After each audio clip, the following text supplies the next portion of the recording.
하나님 말씀 보셨습니다. 하나님 말씀은 오늘 두 곳 보시겠습니다. 로마서 13장 1절 말씀 먼저 보시겠습니다. 신약성경 257페이지입니다. 신약성경 257페이지 로마서 13장 1절 말씀.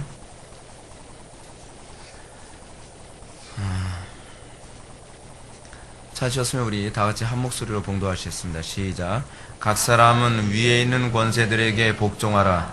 권세는 하나님으로부터 나지 않음이 없나니 모든 권세는 다 하나님께서 정하신 바라. 아멘. 한 구절 더 보시겠습니다. 디모데전서입니다. 디모데전서 2장 1절부터 2절까지 말씀 보시겠습니다. 디모데전서 2장 1절부터 2절까지의 말씀 찾으셨으면 다 읽겠습니다. 시작. 그러므로 내가 첫째로 권하노니 모든 사람을 위하여 간과 기도와 도구와 감사를 하되 임금들과 높은 지위에 있는 모든 사람을 위하여 하라. 이는 우리가 모든 경건과 단정함으로 고요하고 평안한 생활을 하려 함이라. 아멘.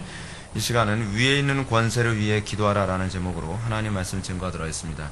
원래 우리가 오늘 기독교 강요를 설교해야 되는데 기독교 강요하지 않고 지금 나라가 지금 굉장히 좀 상황이 좀 어둡고 혼란이 좀 가중한 상태에 있어서 원래 제가 이런 설교 잘 안 하지만 오늘 제가 그 정치와 관련해서 우리 기독교는 과연 정치를 어떤 관점에서 바라봐야 될 것인가를 좀 제가 구체적으로 오늘 좀 다루는 시간을 갖고자 합니다.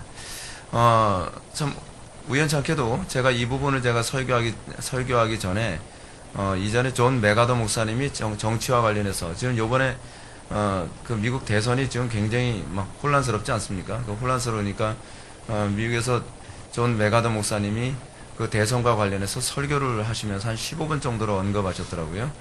또 지금 김세현 박사도 그 지금 우리나라 그 미국 대선과 올라서 우리나라에서 일어나는 것과 관련해서 이렇게 글을 쓰고 그것에 완전히 논평을 냈는데 좀 의외로 이 존 메가더 목사님하고 김세현 박사님하고 접근 방식은 같은 접근 방식인데 결론은 거의 정반대로 결론을 냈어요. 그럴 수가 있어요, 여러분. 그러니까 이게 그가 가지고 있는 통찰력의 문제라고 저는 생각을 하고 있어요.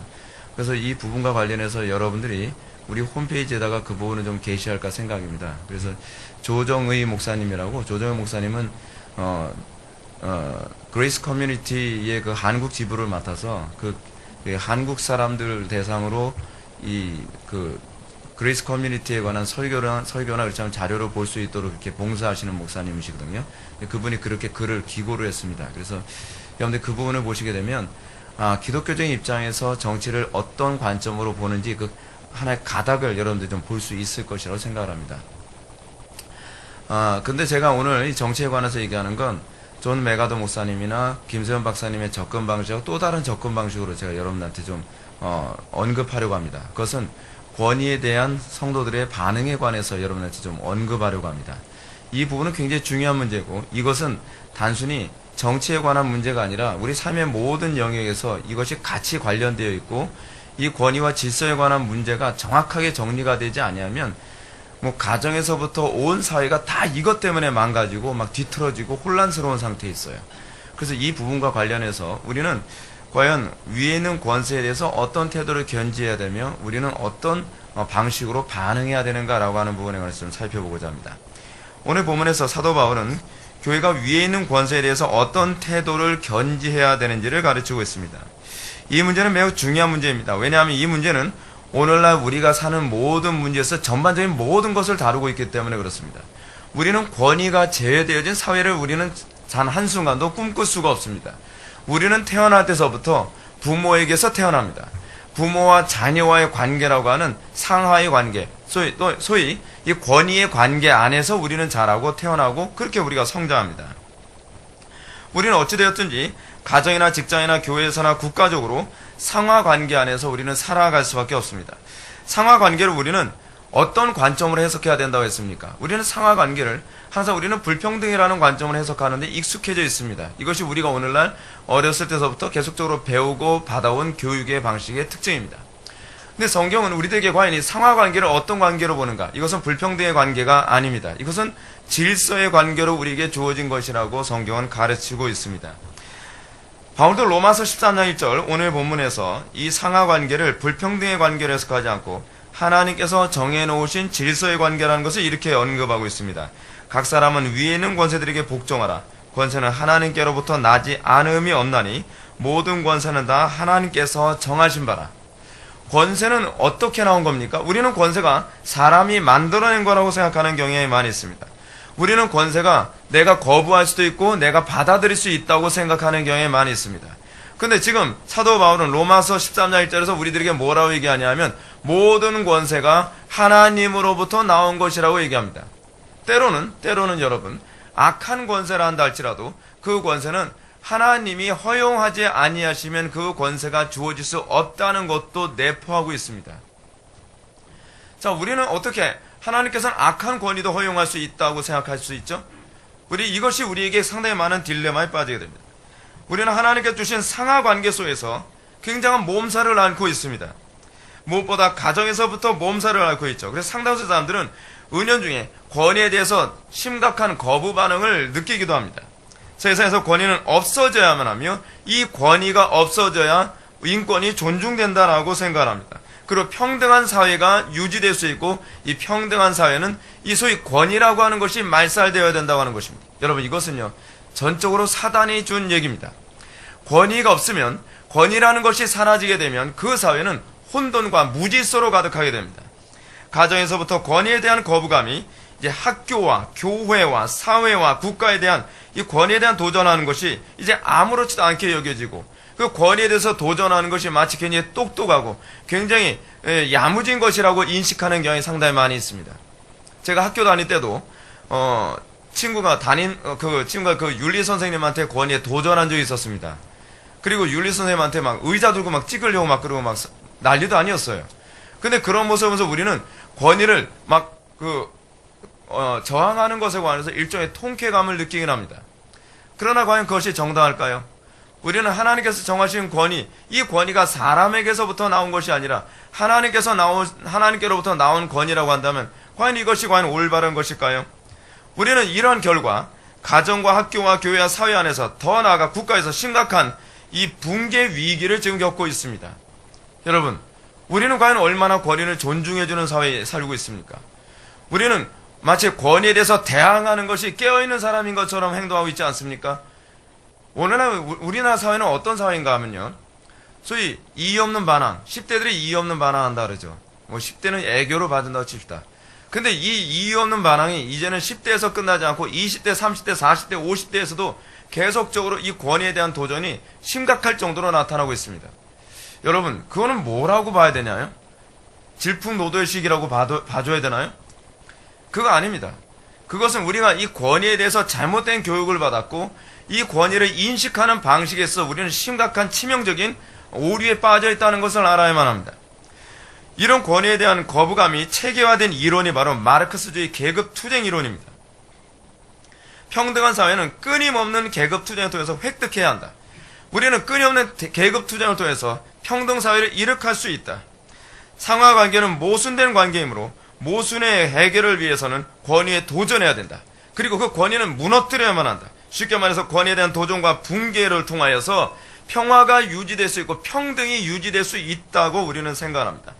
우리는 어렸을 때서부터 이런 것이 굉장히 익숙하게 들어왔고 그리고 이런 가르침을 마르크스주의라는 어떤 체계로 우리가 받아들이게 될 때 너무나 이것이 거부감 없이 쉽게 받아들여질 수 있게 되는 것이죠. 근데 문제는 무엇인가? 여러분, 마르크스주의를 입각한 그런 체제가 바로 우리는 공산주의 체제 아닙니까? 근데 공산주의 체에서도 여전히 계급은 존재합니다. 어떻게 설명할 것입니까?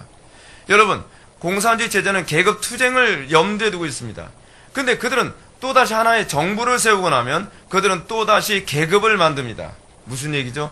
계급이 없이는 어떤 사회도 결코 존재할 수 없다는 것을 스스로 인정하고 있는 것입니다. 여러분, 계급이 없이 여러분 가능할까요? 상하관계라고 하는 권위의 관계 없이 과연 가정이 존속할 수 있을까요? 나라가 존속할 수 있을까요? 회사가 존재할 수 있을까요? 학교가 존재할 수 있을까요? 근데 우리는 권위가 없어져야 된다고 생각합니다. 권위는 불필요한 것이라고 생각합니다. 권위는 이게 하나님으로부터 나온 것이니 어쨌든지 우리는 그거와 관계없이 권위가 없는 사회가 좋은 사회일 것이라고 생각합니다. 그렇지 않습니다. 그것은 사단의 거짓말입니다. 성경은 어느 곳에서도 이 권위를 무시해도 된다고 하는 말이 없습니다.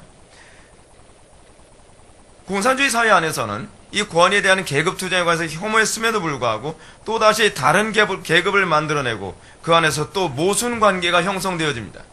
마르크스는 이 모든 세상은 모순의 관계다라고 얘기하고 있죠. 남자와 여자는 모순의 관계다. 그래서 투쟁의 관계라고 생각합니다.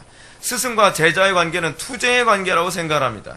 부모와 자녀의 관계도 투쟁의 관계라고 생각합니다. 세상의 모든 관계는 모순투성이며 이 모순이 끊임없이 충돌하는 가운데에 진보한다고 생각합니다. 그들이 얘기하는 진보라는 개념은 모순의 투쟁을 통한 진보입니다. 끊임없이 계급을 무너뜨리고 또 다른 계급을 만들어내는 것입니다. 그것이 그들이 생각하는 진보이고 그것이 그들이 생각하는 타당성이라고 생각하고 있습니다. 이런 이유 때문에 공산주의 사회는 끊임없는 계급투쟁의 연결고리를 끊어야 된다고 하는 불안감을 안게 됩니다. 계급투쟁을 통해서 공산주의 사회가 형성됩니다. 그럼 항상 나타나는 것이 뭐죠? 독재가 시작됩니다. 독재가 왜 시작되는지 아십니까? 이 계급투쟁의 연결고리를 끊기 위해서는 누군가가 절대 권력으로 그 연결고리를 제어해야 된다고 하는 생각을 하기 시작을 합니다. 그렇기 때문에 독재라고 하는 어떤 하나의 계급, 특별한 극단적인 계급이 나타나게 되는 것입니다. 그래서 어떤 공산주의 국가를 가든지 꼭 독재자가 꼭 나타나요. 그 왜 그러냐면 언젠가는 내 자리도 계급투쟁에서 또 전복될 거라는 공포심 때문에 그렇습니다. 여러분, 타당한 이론입니까? 마르크스 레닌주의가 과연 우리가 받아들일 만한 것입니까?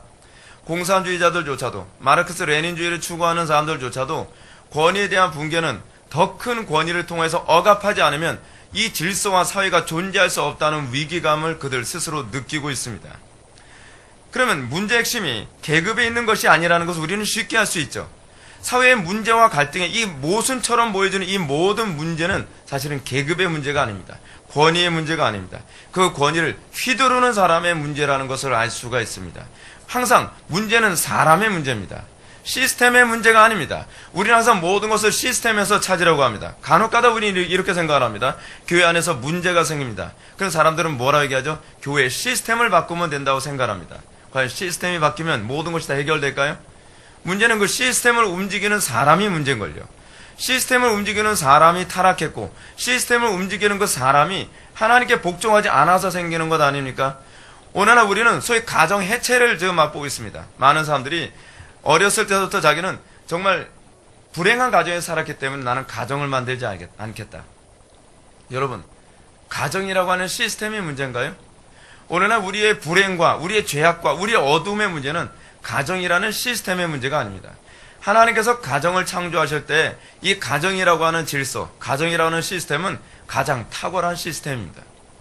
근데 문제는 뭐냐 하면 그 시스템을 움직이는 사람들의 문제입니다.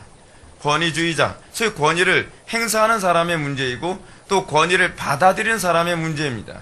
이 양극단의 문제를 우리는 자신의 문제로 해석하지 않고 항상 주변 것으로 해석하며 주변 것을 탓하려고 하죠. 그래서 시스템을 탓합니다. 하나님께서 주시는 가정의 구조를 탓합니다. 틀렸습니다. 문제는 가정의 구조가 문제가 아닙니다. 문제는 사람들이 문제입니다. 사람들이 이 부분에서 회개하려 들지 않고 모든 것을 환경을 탓하려고 하는 것이 문제입니다.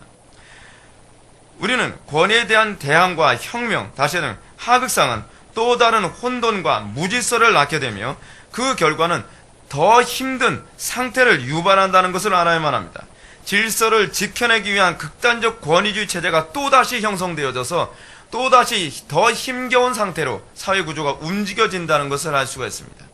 권위가 없이 어떤 사회도 존재할 수 없다는 것을 우리는 이미 사회주의 국가, 공산주의 국가를 통해서 우리는 확연하게 확인할 수 있습니다. 그러면 성경 우리들에게 무엇이라고 가르치고 있습니까? 앞에서 언급한 것처럼 각 사람은 위에 있는 권세에게 복종하라라고 우리들에게 가르치고 있습니다. 왜냐하면 권세는 하나님으로부터 나지 않음이 없기 때문에 그렇습니다.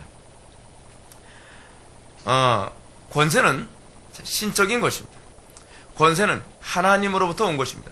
그 권위를 우리는 인정하는 법을 배워야만 합니다.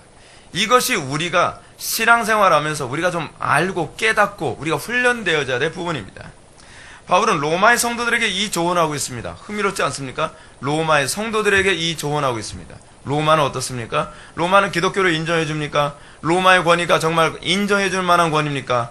로마의 권위가 정말 우리 그리스도인들에게 정말 합당한 권위라고 여겨집니까?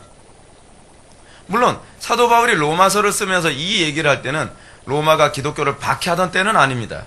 그러나 흥미로운 사실은 이 가르침은 로마가 기독교를 박해할 당시에도 여전히 동일하게 인정되어졌던 교리라는 사실입니다. 이것은 평안할 때만 허용되어져야 될 교리가 아니라 오히려 힘들고 어렵고 박해가 가중될 때에도 이 가르침은 인정되어지고 복종되어진 가르침입니다. 그러면 이 가르침을 오늘날 우리 한국 사회에 어떻게 적용하며 이해해야 할 것인지를 생각해 봅시다. 우리는 지금 사회 전반의 차원에서 권위의 붕괴를 경험하고 있습니다. 여러분들 보고 있죠? 학교에서도 교사의 권위가 붕괴된 지 오래됐습니다. 가정에서도 부모의 권위가 붕괴된 지 오래됐습니다. 우리는 사회 전반의 모든 부분에서 사회든 국가든 모든 영역에서 권위에 대항하는 것이 상당히 지혜롭고 똑똑한 것인 것처럼 인식되어지는 시대에 살고 있습니다. 이 문제는 교회 안에서도 그대로 나타나고 있습니다. 오늘날 우리는 가장 신적인 권위라고 생각하는 목회자들과 성도와의 관계 안에서 우리는 이 부분이 또 붕괴되고 있는 것을 우리는 발견해야 됩니다. 특히 개혁주의, 종교 개혁을 한 이 교회들 안에서는 더 이런 일이 흔히 일어나고 있죠. 사람들은 흔히 이렇게 얘기합니다. 목사나 성도나 만인 제사장인데 꼭 대들 때만 만인 제사장이죠. 그리고 분리할 뭐래? 목사님은 성직자잖아요. 분리하면 목사는 성직자니까 당연히 그렇게 살아야 된다고 생각하죠. 여러분, 그렇게 생각하지 마십시오. 하나님께서 목사와 성도들과 관계가 평등하다는 것은 사실입니다. 목사와 성도들과 관계가 평등하다 하지만 하나님께서 틀림없이 질서라는 관계를 허용하셨습니다. 이 질서라는 권위의 관계는 틀림없이 순종과 복종이라는 관계로 형성되어집니다. 저는 여러분들에게 이렇게 말씀드리고 싶습니다. 눈에 보이는 바, 목사의 권위에 순종하지 않은 자가 눈에 보이는 바 하나님의 권위에 과연 복종할 수 있겠는가 하는 부분에 관해서 우리는 생각해 볼 필요성이 있다고 생각합니다. 적어도 그 목사가 하나님의 말씀대로 정확하게 여러분들에게 요구하고 있다면 말이죠. 우리는 항상 주 안에서 복종하라고 하는 전제적인 관점에서의 복종을 우리는 배우고 있습니다. 목사의 모든 말에 복종하라고 성경 우리들에게 요구하고 있지 않습니다. 여러분들이 목사의 권위에 복종하는 이 문제는 하나님을 보고 복종하는 관계이지 그것이 목사라고 하나의 인격체를 보고서 여러분들이 복종하는 관계는 결코 아닙니다. 근데 우리는 이런 목사와 성도와의 관계 안에서 권위 복종이라고 하는 이 부분부터도 교회 안에서 너무나 많이 무너져 있습니다. 그래서 사람들은 목사가 어떤 말을 한다 할지라도 잘 복종하려 들지 않습니다. 이건 심각한 문제입니다. 이것은 결코 잘하고 있는 문제가 아닙니다. 소위 민주화라고 하는 이상한 열풍이 교회 안에 들어와서 교회 안에서 하나님께서 정하신 그 올바른 권위조차도 송두리째 뒤흔들고 있습니다. 그래서 교회 안에서도 뭔가 관계가 좀 틀어지면 목사의 멱살을 잡고 강단에서 끌어내는 일도 아무렇지도 않게 자행되고 있습니다. 결코 잘하는 일은 아니라고 생각을 합니다. 제가 이전에 말씀드렸던 것처럼 질서는 아랫사람이 복종에 의해서 유지되고 평등은 윗사람이 아랫사람에 대한 사랑에 의해서 유지되는 것입니다. 어쩔 수 없습니다. 아랫사람이 복종하지 않으면 질서는 무너지는 것입니다. 그리고 윗사람이 사랑하지 아니하면 평등은 무너지는 것입니다. 사랑의 관계, 복종의 관계는 평등과 복종의 관계는 이렇게 유지되어지는 것입니다. 그렇기 때문에 하나님께서는 우리들에게 어떤 방식을 얘기하냐면 하나님께서는 질서의 하나님은 이 질서가 윗사람의 권력 행사를 통해서 유지되는 것이 아니라 아랫사람들의 복종에서 유지되는 것이 자연스럽다고 얘기합니다. 여러분, 하나님께서 우리들에게 항상 자발적인 걸 요구합니다. 질서를 유지하기 위해서 어떻게 하라고요? 아랫사람들의 자발적인 순종과 복종을 요구합니다. 평등을 위해서 윗사람들의 자발적인 희생과 사랑을 요구합니다. 그렇게 해서 이 평등과 질서가 자발적인 것을 통해서 이루어지도록 되어 있습니다. 그래서 오늘 본문에서도 각 사람은 위에 있는 권세들에게 복종하라라고 가르치는 것입니다. 이것은 억압하는 복종이 아닙니다. 이것은 자발적인 복종을 요구하고 있는 것입니다. 그런데 여기서 끝나면 안 됩니다. 이 복종만 요구하면 안 된다는 겁니다. 그와 아울러 남편은 아내를 자기 몸처럼 사랑해야 된다고 얘기합니다. 이것이 성경의 가르침입니다. 이것이 평등입니다. 평등은 사랑을 통해서 평등이 이루어지는 것입니다. 평등은 남편이 아내를 자기 몸처럼 여김으로써 나타나는 것입니다.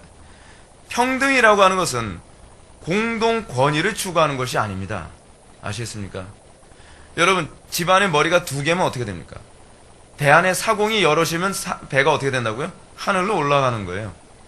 하나님께서는 하나의 머리 안에 몸을 갖도록 만드셨습니다. 평등은 모두가 머리가 되는 것이 아니요, 모두가 몸이 되는 것도 아닙니다. 몸과 머리는 하나라는 차원에서의 평등입니다. 역할 차이에서 질서가 있는 것입니다. 이런 원리는 가정에서 부부관계에만 적용되는 게 아닙니다. 교회에서도 적용됩니다. 교회에서도 하나님께서 정하신 권위에 복종해야 하며, 교회의 권위를 부여받은 사람은 다른 성도들을 자기 몸처럼 사랑해야만 합니다. 여러분, 교회 안에서 우리는 나이가 많건 적건, 지위 고하를 불문하고 우린 평등할 수 있습니다. 근데 그 평등은 사랑에 근거합니다. 사랑하지 않으면 평등은 존재하지 않습니다. 우리는 이런 얘기 하지 않습니까? 위아래 상하관계를 무너뜨리는데 사랑하지 않아요. 여러분, 여기서 평등이 나타날 것 같습니까? 평등 안 나타납니다. 평등이라는 것은 상하관계라는 질서가 존중되어지는 가운데에 사랑이 가능합니다. 단편을 예를 들어 볼까요? 아랫사람이 윗사람에게 계속적으로 반항합니다. 과연 사랑이 존중될 수 있을까요? 그럴 경우에 항상 하나님께서 우리들에게 요구하는 것이 무엇이죠? 여러분, 로마서의 말씀을 다시 한번 보면 로마서에서는 이렇게 얘기합니다. 모든 권세자들에게, 로마서 다시 한번 13장 넘어갑시다. 2절에 아주 정확하게 얘기하고 있습니다. 그러므로 권세를 거스르는 자는 하나님의 명을 거스름이니 거스르는 자들은 심판을 자취하리라. 다스리는 자들, 다시는 권위자죠. 3절입니다. 다스리는 자들은 선한 일에 대하여 두려움이 되지 아니하고 악한 일에 대하여 되나니. 악한 일은 뭘 얘기하는 거죠? 권위를 무시하는 걸 얘기하는 것입니다. 권위에 불복하는 것을 얘기하는 겁니다. 내가 권세를 두려워하지 아니하려느냐? 선을 행하라. 그리하면 그에게 칭찬을 받으리라. 그는 하나님의 사역자가 되어 내게 선을 베푸는 자니라. 그러나 내가 악을 행하거든 두려워하라. 그가 공연히 칼을 가지지 아니하였으니 곧 하나님의 사역자가 되어 악을 행하는 자에게 진노하심을 따라 보응하는 자니라. 여러분, 권위의 관계와 질서의 관계가 있습니다. 근데 아랫사람이 복종하지 아니하고 악을 행하면, 여기서 악을 행한다는 것은 그걸 얘기하는 거죠. 권세를 두려워하지 아니하며 권세를, 그 질서를 무너뜨린 것을 얘기하죠. 그럼 하나님께서는 어떻게 하라고 얘기합니까? 그 질서를 잡기 위해서 권위를 행사하라고 얘기하는 겁니다. 여러분, 여기서 중요한 한 가지 개념이 있는 거 아십니까? 그래서 성경은 이런 얘기가 나옵니다. 부모가 자녀와의 관계 안에서 질서를 잡기 위해 권위를 행사하지 아니하면 그걸 죄라고 규정합니다. 이건 굉장히 심각한 문제입니다. 이것은 오늘날 가정 안에서 흔히 발생하고 있는 문제입니다. 자녀가 죄를 범하고 있습니다. 자녀가 부모의 권위에 도전하고 있습니다. 근데 부모는 자기의 권위를 사용해서 자녀들의 그 잘못됨을 꺾고 훈계하고 징계하여 하나님께서 원하시는 질서 관계로 만들지 않는단 말이에요. 그러면서 성경은 뭐라고 얘기하냐 하십니까? 자녀들을 훈계하지 않는 자는 자녀를 미워하는 자라고까지 얘기하고 있습니다. 평등의 관계가 아니라는 거예요. 사랑의 관계가 아니라는 거예요. 성경이 얘기하는 바는 우리가 생각하는 거 굉장히 다릅니다. 근데 우리는 과연 어떤 차원에서 생각을 하죠? 우리는 관용하고 내 권위를 사용하지 아니하며 우리가 상대방이 잘못해도 그냥 눈 감아주는 것이, 그것이 사랑이라고 생각하죠. 틀렸습니다. 그건 성경이 가르치는 바가 아닙니다. 성경이 가르치는 바는 하나님께서 권위를 괜히 주신 것이 아니라는 거예요. 질서를 유지하기 위해서는 그 권위를 가진 사람의 책임이라는 거예요. 권위를 가진 사람이 만약에 그 질서를 무너뜨리는 것을 방치해 놓는다고 한다면 그 책임을 누구에게 묻냐 하면 권위를 가진 사람에게 책임을 묻는다는 것입니다. 그래서 부모가 자녀를 잘못 양육하면 하나님께서 그 책임을 부모에게 물어요. 교인들이 바르게 양육되지 않으면 그 책임을 누구한테 묻는지 아십니까? 목사에게 묻는 거예요. 여러분, 오늘날 대통령도 그렇습니다. 우리는 지금 대통령의 문제 때문에 지금 이 얘기를 하고 있습니다. 대통령이 권위를 바르게 사용하지 않으면 그 책임을 하나님께서 누구에게 묻냐 하면 하나님께서는 그 대통령에게 묻습니다. 소위 권위자에게 주어진 아주 중요한 직무가 있는데 질서를 지키게 만드는 것입니다. 질서를 유지하게 만드는 것입니다. 그렇다면 우리는 여기서 무엇을 발견하리죠? 하나님께서는 소위 평등보다 질서를 더 중요시 여긴다는 것을 알 수 있습니다. 왜냐하면 하나님은 질서의 하나님이시기 때문에 그렇습니다. 우리는 오늘날 이 국가의 문제에 관해서 정말 심각하게 생각해 볼 필요성이 있습니다. 오늘날 우리는 가정 안에서도 질서가 다 무너져 버리고 말았습니다. 아내가 남편에게 막 대들고 그리고 매맞는 남편들이 흔해졌습니다. 잘하는 거 아닙니다. 굉장히 잘못하는 것입니다. 자녀들이 부모에게 대들었을 때 부모가 그냥 어이없이 이걸 방치해놓고 맙니다. 잘못하는 겁니다. 우리는 하나님께서 질서의 하나님이라는 것을 잘 기억해야만 합니다. 하나님께서는 질서를 유지하도록 하는 것이 하나님의 뜻입니다. 로마서 13장에서 얘기하는 이 얘기는 교회 안에서만 얘기하는 것이 아니라 교회 밖의 세상의 권세자들을 소위 권력자들에 관한 얘기로 지금 우리들에게 풀어서 얘기하고 있습니다. 그렇다고 한다면 우리는 하나님께서 얼마나 질서를 중요시 여기는지 알 수가 있는 것이죠. 근데 여기서 일종의 갈등이 항상 나타나죠. 이렇게 얘기합니다. 그러면 남편이 남편다워야 복종하지 않겠습니까? 또는 아내가 아내다워야 사랑하지 않겠습니까? 이런 논리가 직장에서도 나타납니다. 국가에서도 그대로 나타납니다. 이 복종과 사랑은 여러분요, 여러분이 착각하고 있는 것이 있는데 복종과 사랑의 문제는요, 사실은 하나님을 향한 복종이고 하나님을 향한 사랑입니다. 남편에게 복종하라. 물론 전제가 있어요. 주 안에서입니다. 항상 이걸 염두에 두십시오. 그렇지 않으면 남편들이 항상 집에 가서 이런 얘기합니다. 봤지? 목사님이 복종하라 했다고. 여러분 그렇게 얘기하면 곤란합니다. 주 안에서만이 그 권위는 정당성을 부여받습니다. 주 안에서 벗어난 권위는 이미 그 권위는 이탈된 권위입니다. 그건 아직 권위라고 얘기할 수가 없습니다. 하나님께서 그 권위를 부여하지 않았습니다. 그래서 프란시스 쉐이퍼는 뭐라 했냐면 그 권위는 사단으로부터 온 권위다라고 해요. 진정한 권위라고 하는 것은 항상 하나님의 뜻에 부합될 때라야만 그것이 존중받을 수 있는 권위입니다.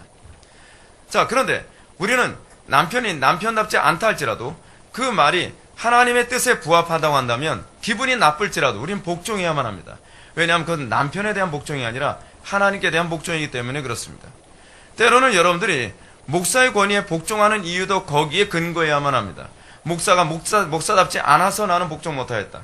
여러분 그 문제가 아닙니다.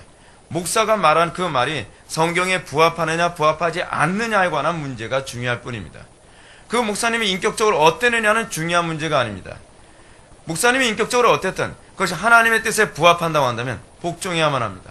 왜냐하면 그것은 하나님께 복종하는 것이 되기 때문에 그렇습니다. 이것은 아내를 사랑하는 문제도 그렇습니다. 근데 이 아내를 사랑하는 문제 이전에 무엇이 먼저 나온다고요? 질서를 어기게 되면 그 아내를 사랑하는 방법이 달라져요. 우리는 아내를 사랑하는 방법이 무조건 애교를 떨고 해달라는 거 다 해주면 되는 거라고 생각합니다. 여러분 성경적으로 생각하십시오. 성경이 그렇게 얘기하지 않습니다. 하나님은 우리를 사랑하시기 때문에 우리의 모든 떼쓰는 것까지 다 받아주진 않습니다. 하나님은 우리를 사랑하는 방법이 굉장히 지극히 정확합니다. 그리고 선이 분명합니다. 근데 우리는 아무렇게나 막 해도 그냥 해달라는 대로 다 해주는 것이 사랑이라고 생각합니다. 사랑에 대한 정의도 바뀌어야 된다 그랬죠. 자, 그러면 어느 쪽이 먼저 복종하고 어느 쪽이 먼저 사랑해야 될 것인가를 한번 고민해 봅시다. 흥미롭게도 에베소서 5장을 보면 바울 사도는 가정에서 아내에게 먼저 복종을 요구합니다. 그건 제가 여러분한테 자주 언급해서 하는 부분입니다. 그리고 난 다음에 바울은 남편에게 아내를 자기의 몸처럼 사랑하라라고 얘기합니다. 물론 복종은 철저히 주 안에서의 복종입니다. 주 안에서 벗어난 것은 이 복종의 요구로 합당하지 않습니다. 이 복종의 목적은 하나님을 머리로 삼기 위한 복종이지 그 권위자를 존중하기 위한 복종은 아닙니다. 이것은 여러분들이 사회에서도 똑같습니다. 직장 상사가 여러분들에게 어떤 요구를 할 때 그것이 하나님의 뜻에 부합한다고 한다면 여러분은 거기에 복종해야만 합니다. 근데 때로는 그것이 하나님의 뜻에 부합하지 않는다고 한다면 우리는 그 권위를 인정할 수 없게 됩니다. 예를 들어 봅시다. 직장 상사가 어느 날 자기의 권위를 가지고 술을 마시라고 요구합니다.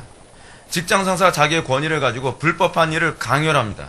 어떻게 합니까? 그거 복종해야 됩니까? 말아야 됩니까? 복종을 거부해야만 합니다. 이유가 있습니다. 거기에는 두 가지 문제가 부딪힙니다. 하나님께 복종할 것인가, 이 사람에게 복종할 것인가가 부딪히기 때문에 그렇습니다. 하나님의 말씀에 복종하는 것이, 이 사람에게 복종하는 것이 하나님의 말씀에 복종하는 것과 충돌을 일으킨다면 우리는 하나님의 말씀의 권위를 따라가는 것입니다. 항상 우리는 윗사람에게 복종하는 이유는 하나님의 뜻에 부합하기 때문입니다. 하나님의 권위 때문에 복종하는 것입니다. 그 사람을 존중하기 위한 것이 결코 아닙니다. 근데 우리는 어떻죠? 사람이 두려워서 그 사람에게 복종하죠. 또는 그 사람의 눈치 보는 인간관계 때문에 감정 상할까봐 그 사람에게 복종해 주죠. 틀렸습니다. 그것은 하나님을 무시하는 것입니다. 그것은 불신앙입니다. 우리가 하나님과의 관계 안에서의 신앙은 어떤 관계여야 되는가? 그것이 하나님께서 원하시는 것과 항상 관련을 맺어야만 합니다. 그래서 항상 주 안에서 복종하라는 단서가 붙는 겁니다. 자, 근데 이 개념이 남편과 아내와의 관계에서만 순서가 이렇지가 않습니다. 자녀들에게도 요구합니다. 자녀들아, 주 안에서 너희 부모에게 순종하라. 이것이 옳으니라. 이게 먼저 옵니다. 그리고 난 다음에 부모에게 자녀들을 주의 훈계와 교육으로 양육하라라고 얘기합니다. 뒤에 옵니다. 또 종들아, 두려워하고 떨며 성실한 마음으로 육체의 상전에게 순종하기를 그리스도에게 하듯 하라. 뭐 먼저 나오죠? 종들의 복종에 관한 명령이 먼저 나옵니다. 그러고 나서 그 다음에 이 주인에게 뭐라고 얘기하냐? 상전들아, 너희도 그들에게 이와 같이 하고 위협을 그치라. 이는 그들과 너희 상전이 하늘에 계시고 그에게는 사람을 외모로 취하는 일이 없는 줄 너희가 알미라. 상전들의 사랑과 평등이 뒤에 나오게 됩니다. 항상 복종이 먼저고 그 다음에 상전들의 이 사랑 또는 부모의 사랑, 이것이 뒤에 나옵니다. 어찌 보면 이러한 성경의 가르침은 가진 자의 논리로 여러분들 느껴질 수 있겠죠. 여러분들이 인본주의 교육을 어렸을 때부터 계속 받았기 때문에 여러분들은 이런 얘기를 들을 때 일종의 거부감을 느껴야 됩니다.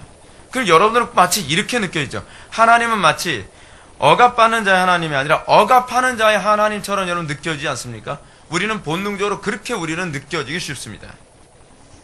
그러나 여기서 우리가 발견해야 될 것은 그것이 아닙니다. 여기서 우리는 하나님께서 평등보다 질서를 더 중요시 여긴다는 점을 우리들에게 강조하고 있다는 것입니다. 왜냐하면 하나님은 구약과 신약에서 항상 억압받는 자들의 탄식에 귀를 기울이시는 하나님으로 나타나고 있기 때문에 그렇습니다. 하나님은 억압하는 자의 하나님이 아니십니다. 하나님은 억압받는 자의 하나님이십니다. 하나님은 고아와 과부와 나그네의 하나님으로 항상 나타나고 있습니다. 그런데 문제는 권위 아래에 있는 자들이 하나님께서 정하신 질서를 무시하면서 자신들의 원수, 소위 자기를 억압하는 자들에 대하여 원수를 갚아달라고 하는 요구에 하나님은 절대로 반응하지 아니하신다는 사실입니다. 왠지 아십니까? 자신이 스스로 심판자 노릇을 하려고 하기 때문에 그렇습니다. 오늘날 우리나라뿐만 아니라 전 세계에 나타나는 이 혁명적 사고의 가장 심각한 문제가 뭔지 아십니까? 예수 믿는다는 사람도 내가 원수 갚겠다는 거예요. 내가 세상을 뒤집어 엎겠다는 거예요. 내가 하나님 노릇하겠다는 거예요. 거기에 과연 하나님이 왜 개입하셔야만 합니까? 우리는 날마다 예배당에 와서 기도합니다. 우리는 날마다 그 억압받는 것에 대해서 한탄합니다. 그러면서 뭐라 얘기합니까? 다시 돌아가서는 내가 어떻게 원수를 갚을까를 궁리합니다. 여러분, 과연 거기 하나님이 개입하셔야 될 이유가 있겠습니까? 하나님께서 과연 억압받는 자의 하나님이 대해주셔야 될 이유가 있겠습니까? 이미 그 사람은 자기 응답을 받은 겁니다. 자기 힘으로 그 억압을 쟁취하려 하고 있거든요. 성경 분명히 원수는 하나님이 갚아주는 것이라고 가르치고 있습니다. 잠언 20장 22절을 보면 너희는 악을 갚겠다 하지 말고 여호와를 기다리라. 그가 너를 구원하시리라 라고 가르치고 있습니다. 하나님께서는 소위 권위 아래에 있는 자들이 권위를 행사하는 자들로 인해서 억압받고 고통받을 때에 그들에 의한 탄식을 너희가 직접 갚으려 하지 말고 하나님의 원수 갚음에 맡기라고 얘기하고 있습니다. 여러분, 남편에게 억압당할 때 하나님께 원수 갚는 것에 맡기십시오. 무섭죠? 예, 진짜 무섭습니다, 여러분. 직장 상사 여러분들 힘들게 만듭니까? 하나님의 원수 갚음에 맡기십시오. 이게 하나님의 원리입니다. 지금 오늘날 국가 안에서 일어나는 이 문제도 그렇습니다. 우리가 갈아엎겠다. 우리가 세우겠다. 여러분, 우리가 세우면 뭐 좀 더 똘똘한 사람 세울 거라 생각합니까? 착각 마세요. 다 그놈이 죄송합니다. 놈자상에서. 예, 놈자입니다. 여러분, 한자예요. 여러분, 우리가 이거 착각하면 안 됩니다. 우리는 여기서부터 이미 하나님의 권위를 무시하고 있다는 것을 우리는 알아야만 합니다. 그러면 여호와는 고아와 과부와 나그네 같은 권위 아래 사람들의 탄식을 듣고 원수를 갚아주는 그런 하나님이 되시려면 우리 기독교인은 무엇을 해야만 합니까? 기도해야 돼요. 다윗은 그걸 믿었습니다. 그래서 다윗은 사울의 살해 위협 중에서도 자기가 스스로 원수를 갚으려 하지 않았습니다. 다윗은 자기의 힘으로 얼마든지 사울을 죽일 수 있는 기회를 갖고 있었습니다. 어떻게 했죠? 가서 목을 잘랐습니까? 얼마나 그럴 기회가 있었죠. 근데 다윗은 뭐라 얘기합니까? 원수를 하나님이 갚아주실 것이다.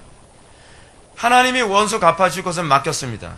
자기는 수도 없이 생명의 위협을 느끼면서도 하나님께서 정하신 질서와 권위를 인정해줬습니다. 여러분, 그게 신앙이라는 거 알고 계십니까? 우리가 그것을 존중하지 않으면서 신앙이라고 어떻게 얘기합니까? 여러분, 중국에 있는 기독교인들이 어떻게 신앙생활 한다 그럽니까? 다 그런 건 아니겠죠. 근데 어떤 중국에 있는 그 기독교인들이 붙잡혔습니다. 감옥에 갇혔습니다. 감옥의 간수가 너희들 아무리 배고파도 쥐 잡아먹지 마라. 그러니까 어떻게 했다 그래요? 다른 그 모든 죄수들은 간수들이 안 볼 때 쥐 잡아먹고 뭐 막 그랬다는 거, 너무 배고프니까. 근데 기독교인들은 그냥 간수가 시키는 대로 그냥 주는 조그만 음식만을 가지고서 그냥 그 권위에 복종했다는 거예요. 질서에 복종했다는 거예요. 성경 말씀 그대로예요. 그러니까 그 간수가 뭐라고 얘기합니까? 야, 너희들은 참 희한한 놈들이다. 너희들 어떻게 하지 말라고 해서 안 하냐? 그러면서 하는 얘기가, 간수가 기독교인들한테 그 냄비와 그렇지 않은, 그리고 같이 그 물을 끓일 수 있는 재료를 주면서 뭐라 하냐면, 너희들은 특별히 쥐를 잡아먹을 수 있는 권위를 허락해 줄게. 그냥 잡아먹으면 위험하니까 끓여 먹어라. 여러분, 하나님께서 우리는 그렇게 해주실 수 있다는 걸 믿어야만 합니다. 우리는 굉장히 많은 교리를 배웠고 지식은 많습니다. 근데 문제는 그 지식 어디다 써먹으려고 합니까? 하나님의 말씀대로 복종하는 데 써먹어야 되는 것 아닙니까? 근데 우리는 이걸 복종하는 데 써먹는 것이 아니라 상대방을 이기기 위해서만 써먹습니다. 과연 거기에 하나님의 전능하심과 살아계심을 경험할 수 있는 기회가 어디 있겠습니까? 성경이 우리에게 뭐라고 얘기하는지 좀 생각을 하십시오. 우리가 예수 믿는다고 얘기했을 때 예수를 믿는다는 것은 아는 대로 살아가는 것을 의미합니다. 이런 차원에서 저는 오늘날 한국 사회에서 나타나는 이 권위의 붕괴와 갈등을 언급하고 싶습니다. 온 나라가 이 문제로 시끄럽습니다. 대통령의 부정과 부패가 만방에 드러나고 온 나라가 이 문제로 하야를 외치며 시끄러운 상황에 놓였습니다. 사상 초유의 사태입니다. 이런 상황에서 교회는 어떤 태도를 견지해야만 합니까? 세상과 똑같은 태도를 견지해야만 합니까? 교회는 성경적인 태도가 무엇인지 고민해야만 합니다. 저도 정치에 대해서 얘기하는 거 되게 싫습니다. 이것 때문에 정치적인 견해가 다른 사람들과 충돌을 일으키는 것도 싫습니다. 그리고 설교를 듣는 사람 중에 저 사람은 나하고 정치적 견해가 다르구나 라고 생각할 수 있을 거라고 생각합니다. 그러나 여러분들 착각하지 마십시오. 저는 특정한 어떤 정당의 정치적 견해를 얘기하는 게 아닙니다. 제가 말하는 것은 성경이 얘기하는 바가 무엇이냐를 얘기하고 싶은 것입니다. 근데 사단은 이 성경적인 견해를 말도 할 수 꺼내지 못하도록 만들었습니다. 정치의 정만 얘기해도 저 사람은 특정한 정당의 입장을 표방하고 있구나라고 생각하게 만들었습니다. 속지 마십시오. 우리는 성경적인 정치관을 가져야 됩니다. 그리스도인은 과연 어떤 태도를 견지해야 되는지 여러분들 배워야만 합니다. 그리고 그것에 기초하여 여러분들은 행동하고 그것이 우리의 신앙으로 나타나야만 합니다. 교회는 이런 상황에서 세상 사람들과 구분됨이 있어야만 합니다. 교회는 성경이 이런 문제를 대해서 향해서 어떤 태도를 견지해야 되는지, 견지하라고 가르치는지 우리는 배워야만 합니다. 매스컴이나 인터넷이 떠드는 선동에 밀려서 동일하게 행동하는 오류에 빠지지 않도록 해야만 합니다. 그렇지 않으면 이런 혼란을 틈타서 또 다른 소인배가 자기 이익을 채우며 사회를 더 혼란스럽게 만드는 데 여러분들 휘말리고 말 것입니다. 저는 이런 상황을 성경적으로 진단하는 데 있어서 먼저 염두에 될 것은 이 권위를 하나님께서 세우셨다는 것을 다시 한번 강조하고 싶습니다. 이제 하나님께서 그 권위를 꺾으셨다는 점에서 우리는 또한 시선을 고정해야만 합니다. 그렇습니다. 하나님께서 그 권위를 세웠지만 이제 하나님께서 그 권위를 꺾으셨습니다. 우리는 하나님을 찬양해야만 합니다. 어쩌면 여러분들은 제 설교를 들으면서 야당 쪽에 있는 사람들이 거부감을 느낄 수도 있고 또 여당 쪽에 있는 사람이 거부감을 느낄 수도 있습니다. 왜냐하면 저는 어느 한쪽도 편을 들지 않고 성경의 가르침만 얘기하기 때문에 그렇습니다. 어떻게 들으면 지금 현 대통령의 하야를 외치고 있는 것처럼 들릴 수도 있습니다. 또 어떻게 들으면 지금 여당의 입장을 제가 표방하고 있는 것처럼 들릴 수 있습니다. 그럴 수밖에 없는 것이 뭐냐면 성경의 가르침은 그 중간을 얘기하고 있기 때문에 그렇습니다. 우리는 이러한 문제를 어떻게 바라봐야 하는가? 우리는 모든 것을 하나님의 뜻대로 세우기도 하시고 그 권위를 다시 빼앗기도 하시는 하나님의 주권을 우리는 목도하고 있습니다. 그러므로 우리는 여기서 중요한 한 가지 점을 발견해야만 합니다. 뭔지 아십니까? 여러분들의 주어진 권위도 여러분들이 하나님 앞에 바로 서지 못하면 언제든지 뺏길 수 있다는 얘기입니다. 사실은 우리는 이 대통령의 이 문제 통해서 우리는 아주 중요한 교훈을 얻어야만 합니다.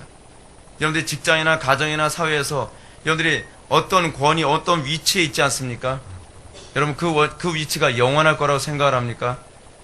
여러분들이 그 위치가 하나님의 뜻을 시행하는, 소위 그 로마서에서 얘기하는 것처럼 하나님의 뜻을 시행하기 위해서 하나님의 사역자가 되어 내게 선을 베푸는 자로서 우리가 살아가지 않는다고 한다면 하나님께서는 우리에게 주어진 그 조그만 변변치 않은 그 권위조차도 하나님께서는 뺏으실 수 있다는 것을 기억해야만 합니다.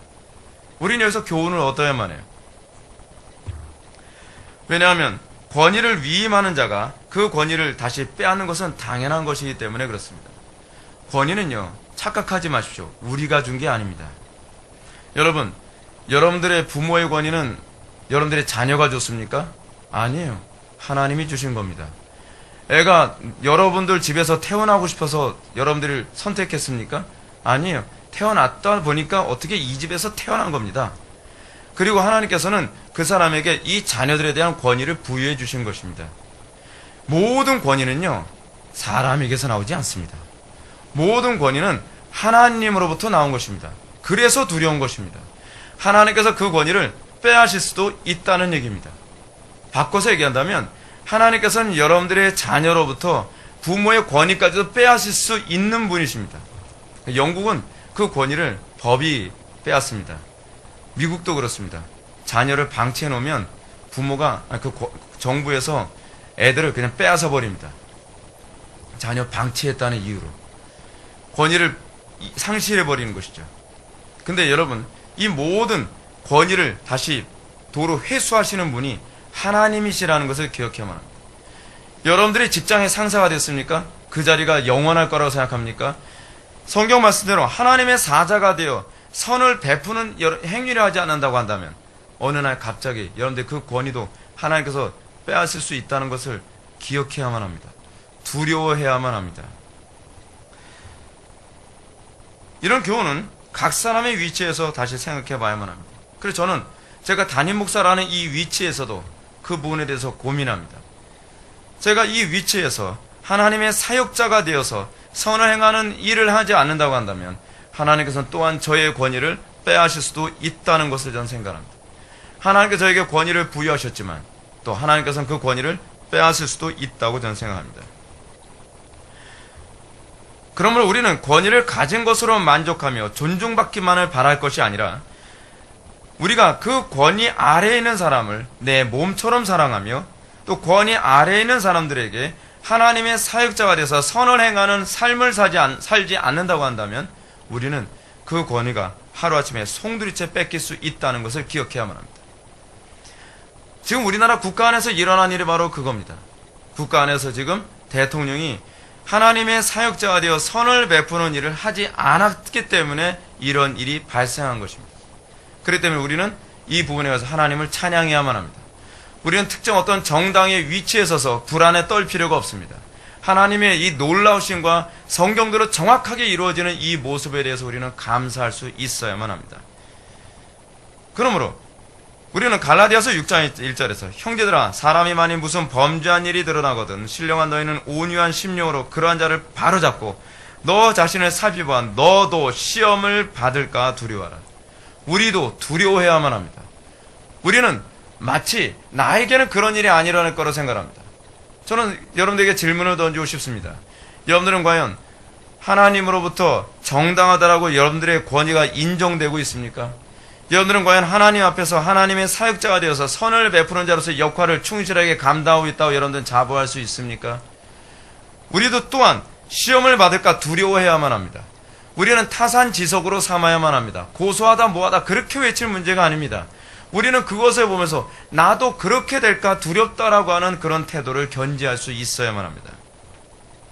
이런 차원에서 우리는 지도자가 우리에 의해서 세워지는 것이 아니라는 것을 다시 한번 생각합시다.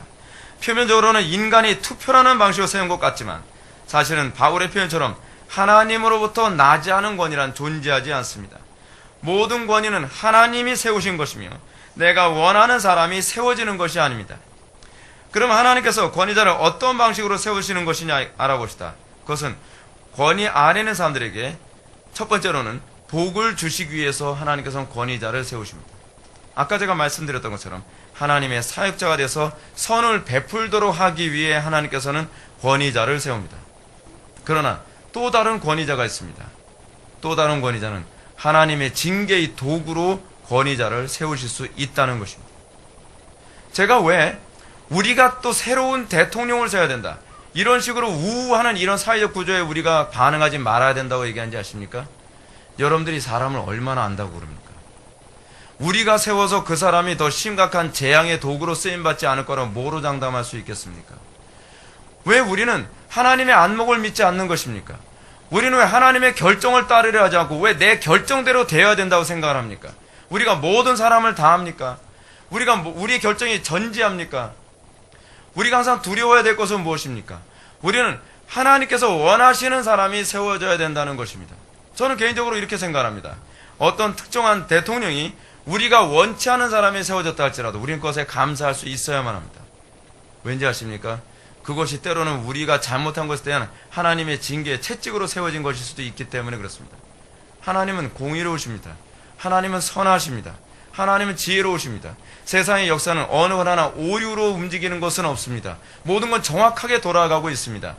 그렇기 때문에 우리는 하나님께서 우리에게 복을 주시기 위해 세워준 사람뿐만 아니라 하나님께서 우리를 징계하기 위해 세워준 사람조차도 우리는 하나님께 감사할 수 있어야만 합니다. 저는 개인적으로 그렇습니다. 저는 우리에게 편안함과 안락함과 풍요를 제공해 줄 수 있는 대통령이 세워졌으면 좋겠습니다. 그러나 그것은 우리 생각입니다. 제가 개인적으로 두려운 것은 우리가 과연 하나님께 그런 축복을 받을 만한 자격이 있느냐에 관한 문제입니다. 우리가 과연 하나님 앞에 어떤 태도를 견지했는가를 우린 좀 고민해 봐야 된다는 겁니다. 여러분, 우리는 하나님의 권위를 존중했습니까? 우리는 하나님으로부터 축복을 받을 만한 어떤 순종이나 헌신이나 희생을 했습니까? 여러분들이 알고 있는 것처럼 애석하게도 우리나라는 역대 대통령들이 거의 다 감옥을 가거나 굉장히 그 상황이 되게 안 좋습니다. 왜 자꾸 이럴까요? 근데 국민들은 왜 깨닫지 못할까요? 아니, 왜 기독교인들은 깨닫지 못할까요? 점점 상황이 안 좋아지고 있습니다. 경제는 점점 안 좋아지고 있습니다. 어쩌면 우리는 다음 대통령이 경제를 더 심각하게 만들 수 있는 대통령이 될 수도 있습니다. 근데 우리는 여전히 회개할 줄 모릅니다.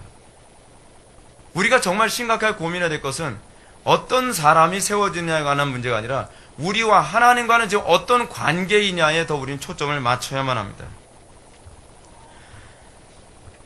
이 부분에 있어서 우리가 정말 깊이 생각해 봐야만 합니다. 오늘 본문 말씀을 보면 사도 바울은 디모데전서 2장 1절과 2절의 말씀을 통해서 그러므로 내가 첫째로 권하노니 모든 사람을 위하여 기도와 간구와 도구와 감사를 하되 임금들과 높은 지위에 있는 모든 사람을 위하여 하라. 이는 우리가 모든 경건과 단정함으로 고요하고 평안한 생활을 하려 함이라고 가르치고 있습니다. 여러분, 우리는 모든 사람을 위하여 기도와 간구와 도구와 감사를 하되 무엇보다도 임금들과 높은 지위에 있는 모든 사람을 위하여 간구해야만 합니다. 근데 우리는 그렇게 안 하고 있습니다. 우리는 내가 세우려고 합니다. 하나님이 세워주시길 바라는 것이 아니라 내가 세우려 합니다. 제가 왜 광장에 나가는 문제에 관해서 제가 뭐라고 말씀드린지 아십니까? 광장에 나가는 목적이 무엇입니까? 우리가 무엇인가 새로운 역사를 만들 수 있다고 생각하는 것 때문에 그랬던 거 아닙니까? 불신자들은 그렇게 생각할 수 있습니다. 그러나 우리는 그렇게 생각해서는 안 됩니다. 우리는 무릎을 꿇어야만 합니다. 그것이 성경의 가르침입니다. 성경 우리에게 뭐라고 얘기합니까? 밖에 나와서 시위하라고 얘기하고 있지 않습니다. 성경 우리에게 뭐라고 얘기합니까? 모든 도구와 기도와 간구로 임금들과 모든 그 높은 지위에 있는 사람들을 위하여 기도하라라고 우리들에게 명령하고 있습니다. 이것이 성경의 가르침입니다. 지금 우리나라 안에서 일어난 정치적인 문제의 본질은 바로 여기에 있습니다. 이런 사실을 직시한다면 우리는 이제 하나님께서 새로운 지도자로 세우실 때 복이 되는 지도자가 세워지도록 기도해야만 합니다. 또 능력 있는 지도자가 세워지도록 기도해야만 합니다. 우리는 지금 능력 없는 지도자가 세워져서 이런 어려움을 겪고 있습니다. 복이 되지 못한 지도자가 세워져서 이런 어려움을 겪고 있습니다. 그런데 문제는 무엇이냐면 그 지도자를 누가 세웠느냐에 관한 문제입니다. 하나님께서 세우셨다는 거예요. 왜요? 징계의 목적으로요. 근데 여전히 깨닫지 못하고 더 아우성치고 있다는 것이 문제입니다. 더 기도해야 되는데 기도를 안 합니다. 예수 잠시 제가 현재 상황에 대해서 다시 한번 여러분들한테 말씀드린다면 제가 특정 어떤 정당을 지지하는 것은 아닙니다. 강단 설교란 특정한 정파를 편들어주기 위해 존재하지 않습니다. 강단 설교는 세상을 성경적으로 해석하는 것이 무엇인지 길을 제시하기 위해 강단이 존재합니다. 그러므로 여러분 가운데 여러분들의 정치적 분파를 지지하지 않는다고 하더라도 성경의 가르침에 따르는 겸손함을 견지해야만 합니다. 여러분들의 마음과 안 맞을 수 있습니다. 당연하죠. 여러분들의 성경에 여러분의 마음이 잘 맞으면 여러분들 천사게요. 우리는 본성적으로 성경에 부합하지 않는 마음을 갖고 있습니다. 신앙이란 무엇이냐? 성경에서 빗나간 우리의 마음을 성경에 부합시키는 것이 그것이 신앙입니다. 그것이 자기 부인입니다. 강단에서 정치에 대한 담론을 꺼내는 것이 매우 민감하다는 것은 사실입니다. 근데 이것이 민감하게 된 이유가 있습니다. 이유가 어디인지 아십니까? 가장 중요한 이유는 정당 정치가 가져다준 특징 때문에 그렇습니다. 여러분 정당 정치가 무엇인지 아시죠? 학교 다닐 때 여러분 사회 시간에 배우셨죠? 정당 정치의 목적. 이익이에요. 어떤 특정 집단의 이익을 대변하기 위해 정당이 만들어집니다. 그래서 우리는 그 특정 정당이 곧 나의 이익을 대변한다고 생각하기 때문에 그 특정 정당에 대한 공격은 나의 이익을 빼앗는 것이라고 생각하게 되어 있습니다. 그래서 정치 얘기를 꺼내는 것이 어려운 이유가 바로 거기에 있습니다. 모든 정치적 정당의 문제는 나의 이익과 나의 욕심과 직결되어 있기 때문에 그렇습니다. 그래서 어느 시대든지 항상 당파 싸움이 나타나는 이유가 거기에 있습니다. 당파 싸움은 서로 득실에 관한 문제 때문에 서로 치고받고 싸우는 것이거든요. 근데 이 치고받고 싸우는 것이 정치가들에서 끝나는 것이 아니라 백성들까지도 다 그거 가지고 치고받고 싸우는 것이 문제인 거죠. 다 이익의 문제입니다. 이익의 문제. 근데 이런 관점이 교회 안에서도 그대로 적용된다는 걸 여러분 알고 계십니까?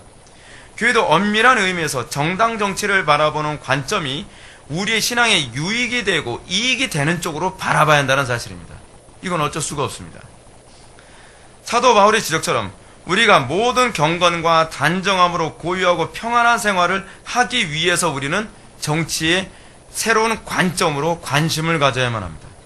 그 정당이 우리에게 우리의 신앙의 자유를 가져다주는 정당인지 그 정당이 우리의 신앙을 박해하고 우리로 하여금 신앙의 자유를 완전히 빼앗을 정당이라고 얘기한다면 우리는 지지할 수가 없는 것입니다.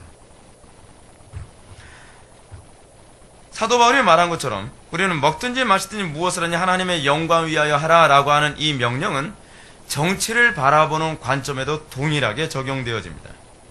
존 메가더 목사님이 이렇게 얘기합니다. 어떤 정당이 하나님께서 인간 정부에 두신 본래의 목적에 가깝게 일할 것인가를 고민하고 정당을 지지하라. 우리가 정당을 지지하는 문제는 그 특정한 정당이 우리는 다 부족하고 세속적인 건 사실이지만 그 부족하고 세속적이며 죄악된 그 정당들 중에서도 어떤 특정한 정당이 하나님께서 인간 정부에 두신 본래의 목적에 가장 가깝게 일할 수 있는 정부인가를 우리가 바라보며 우리는 그 정부의 지지를 호소해야만 합니다. 그렇지 않으면 우리의 신앙의 자유를 뺏길 수도 있기 때문에 그렇습니다. 그렇지 않으면 우리는 또다시 엄청난 종교적인 핍박에 직면할 수도 있기 때문에 그렇습니다. 우리 기독교인들이 정말로 정치를 하나님의 영광 위에 바라본다면 자신이 추구하는 정당이 우리의 신앙의 자유를 빼앗거나 억압을 하는 것에 우리는 지지를 던지지 말아야만 합니다. 적어도 여러분들이 그리스도인이라고 한다면, 여러분들이 지지하는 정당이 우리 기독교를 박해하겠다고 얘기한다면 여러분은 거기를 절대로 지지해서는 안 되는 것이죠. 여러분들이 살고 있는 집값을 올려주는 정당이라 한다 할지라도, 때로는 여러분들의 어떤 특정한 이익을 채워준다 할지라도, 또는 여러분들의 자녀가 좋은 대학을 가도록 만들어주는 정당이라 한다 할지라도, 그 정당이 우리의 신앙의 자유를 근본적으로 뒤흔드는 정당이라고 한다면 우리는 절대로 지지를 선언해서는 안 됩니다. 한국교회 성도들이 이런 관점에서 정치를 바라보지 않고 개인적인 지역 색깔이나 이익 때문에 특정 정당을 지지한다면 그거는요, 그리스도인의 관점이 아닙니다. 그거는 지극히 세속적이고 인본주의적인 관점이라는 것을 기억해야만 합니다. 그래서 거기도 우리는 다음 선거가 우리의 신앙의 자유를 찬탈하는데 동의할 것으로 보이는 정당들로 가득한 것을 보여야 됩니다. 저는 개인적으로 특정한 정당을 지지하지 않습니다. 저는 항상 어떤 정당이 우리 신앙의 자유를 지켜줄 수 있는 것인가, 저는 거기에 관심이 있습니다. 또 하나님의 본래 목적에 가장 가깝게 일할 수 있는 정당이 무엇인가에 저는 관심을 갖습니다. 그리고 특정 정당이 어떻게 하나님 사랑, 이웃 사랑을 조금이라도 더 가깝게 실천할 수 있는 정당인가에 저는 관심을 갖습니다.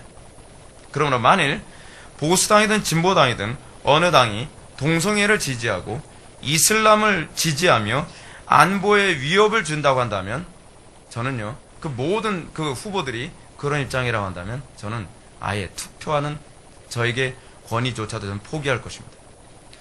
왜냐하면 제가 예를 들어서 보수당에 있는데, 제가 보수당 쪽을 제가 지지했었는데 그쪽에서 만약에 동성애와 이슬람과 그리고 안보에 대해서 그들이 지지를 안 한다고 한다면 제가 그 사람에게 표를 던진 것이 결국 뭐가 되는 거죠? 저는 하나님을 사랑하고 이웃 사랑하는 그 실천을 저는 파괴한 것이 되기 때문에 그렇습니다. 저는 저에게 주어진 권리를 포기할 것입니다. 그날은 아이들과 공원에 가서 놀지도 모르겠습니다. 중요한 것은 우리 그리스도인은 특정 정당의 색깔로 정당을 바라봐서는 안 된다는 것입니다. 저는 교회 안에서 자꾸 특정 정당의 어떤 관점을 가지고 논쟁을 하는 거 보면 속이 터집니다. 우리가 항상 관심을 가져야 되는 것은 그것이 하나님의 영광에 부합하냐에 관한 것, 이것이 적어도 교회 안에서 우리가 관심을 가져야 될 관점입니다. 점점 정치적으로 어려운 시기에 저는 여러분들에게 이런 말씀을 드리고 싶습니다. 여러분은 특정 정당이나 특정한 사람이 이 나라에 소망을 줄 수 있을 것이라 여러분은 생각하십니까? 우리가 잘 아는 것처럼 정치에서 더 나은 사람은 없습니다. 단지 기독교 신앙에서 더 유익이 되는 쪽이 어느 쪽이냐일 뿐입니다. 그 사람들도 사실은 그것을 이용하여 우리의 표를 요구하는 것이기도 하죠. 이것이 우리가 가져야 될 관점입니다. 매스컴의 관점에 동요하지 마십시오. 매스컴의 관점은 성경적 관점이 제시하는 바가 아닙니다. 항상 욕심의 관점입니다. 본절에서 바울은 정치에 대한 관점을 제시합니다. 평안한 중에 신앙생활을 하기 위함이라. 우리의 정치적 관점도 이런 관점에서 논의되고 이런 관점에서 우리는 지지와 지지 철회를 선언할 수 있어야만 합니다. 교환에서 특정한 정당이나 사람이 우상화되지 말아야만 합니다. 이 우상화가 하나님의 진노를 삽니다. 이것을 메시아로 여기지 말아야 한다는 거예요. 정치가들은 결코 소망의 대상이 될 수 없습니다. 그들은 끊임없이 우리의 욕심과 만족을 채워줄 수 있다고 온갖 감언이설로 우리를 속입니다. 여러분, 얼마나 많이 속아봐야 우리가 이제야 깨닫겠습니까? 모든 정치가들은 끊임없이 그 감언이설로 우리를 속였습니다. 보수든 진보든 어느 쪽이든지 끊임없이 표를 얻기 위해서 거짓말을 계속했습니다. 근데 많은 사람들 거기에 또 노란하고 많은 사람들이 거기에 지지를 하며 우리는 마치 그 사람이 우리에게 메시아 역할을 할 수 있는 것처럼 착각을 하며 환호하고 선거운동에 나가기도 합니다. 그들은 자신이 메시아 노릇을 해줄 수 있는 것처럼 말합니다. 당신들이 나를 찍어만 준다면 당신들이 원하는 모든 것을 다 해주겠다. 메시아 노릇 한다는 거 아닙니까? 그러나 믿지 마십시오. 우리는 오로지 하나님 나라에 유익이 되는 쪽만 생각해야만 합니다. 오직 성경의 방식만을 따라야만 합니다. 사람들은 경제 대통령을 원하거나 교육에 전문적인 대통령을 원하거나 외교에 탁월한 대통령을 원하거나 또는 안보에 충실한 대통령을 원합니다. 그러나 모든 영역에서 정답을 가진 대통령은 없습니다. 모든 영역에서 이것을 지켜줄 만한 사람은 저는 존재하지 않는다고 생각합니다. 우린 그렇게 순진하지 않거든요. 우리는 오로지 평안 중에 예수를 믿게 해줄 대통령이면 그곳으로 족합니다. 동성애를 옹호한다든지 북한의 김정은 정권을 옹호하는 자들이 대통령이 되지 않도록 기도해야만 합니다. 이것은 우리가 기도할 수 있는 부분입니다. 또는 이슬람을 수용하지 않겠다는 쪽으로 우리는 기도해야만 합니다. 작금의 사태는 온 성도들이 하던 일을 멈추고 죄를 뒤집어쓰며 금식하며 기도해도 아주 부족한 때입니다. 작금의 사태가요, 결코 작은 상태가 아닙니다. 지금 이 사건이 마무리되고 다른 사람이 대통령 되면 여러분 더 좋은 세상이 올 거라고 생각합니까? 그것 때문에 나라가 이 모양 된 거예요, 여러분. 적어도 우리 그리스도인은 우리가 잘못했습니다. 우리가 하나님을 의지하지 아니함으로 나라가 이 모양 이 꼴 됐고, 우리가 하나님을 지지하기보다는 어떤 특정한 사람을 지지하고 그 사람을 우상함으로 하나님의 진노를 샀습니다라고 우리가 회개해야 되는데, 그렇지 아니함으로 이 문제가 생기는데 우리는 또다시 그 오류와 잘못을 범하고 있다는 것입니다. 교회 안에서 선거운동하는 사람 보면 저는 이해를 못하겠어요. 누구를 찍어라라고 얘기하는 사람 보면 이해를 못하겠습니다. 도대체 우리는 누구를 지지하는 겁니까? 지금까지 하나님은 경고하셨습니다. 여러분, 더 큰 경고를 하고 있는 것입니다. 만약 이 경고가 마지막 경고라면 어떻게 하실 겁니까? 하나님의 징계가 두려워 보이지 않습니까? 우리는 어쩌면 평안한 중에 신앙생활을 할 수 있는 기회가 더 이상 주어지지 않을 수도 있습니다. 지금은 기도해야 할 때입니다. 우리는 옷을 찢으며 죄를 뒤집어 쓰고 밤이 새도록 기도해도 지금은 시원치 않은 때입니다. 이것은요, 우리가 더 부강한 나라가 되게 하자거나 우리의 욕심을 채워줄 대통령을 필요로 하기 때문이 아닙니다. 단지 평안한 중에 신앙생활을 할 수 있도록 제공해 줄 수 있는 그 대통령을 우리는 원하는 것뿐입니다. 저는 지금 나라가 이렇게 어려운 가운데서도 기도에 힘쓰지 않은 모습에 경악을 금치 않을 수가 없습니다. 무슨 배짱으로? 바쁘다고요?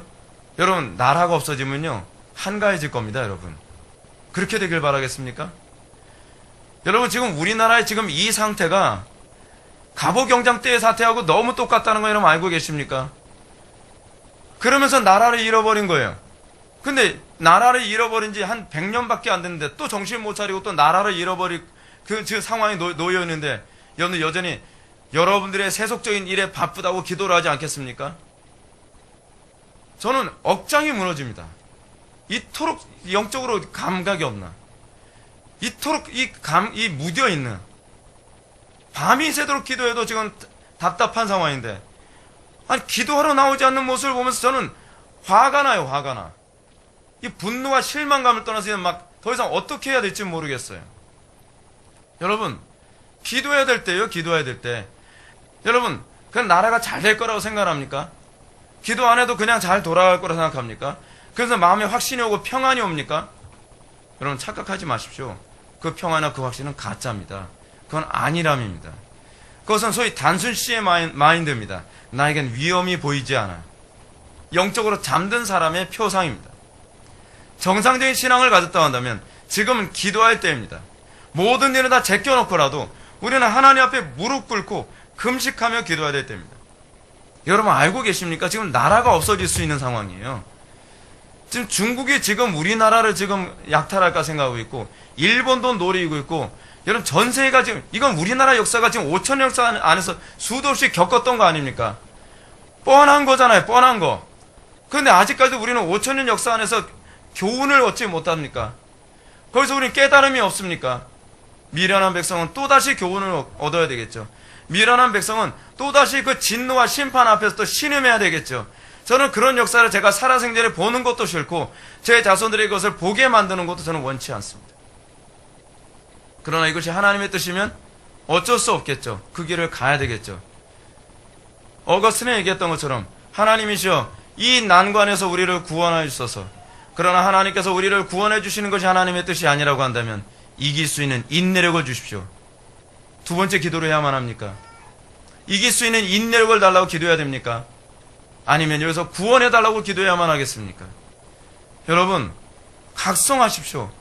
여러분들 이기심을 부인하십시오. 여러분들의 게으름을 포기하십시오. 하나님께만 매달리십시오. 믿음이 뭡니까? 주의 이름을 부르는 것 아닙니까?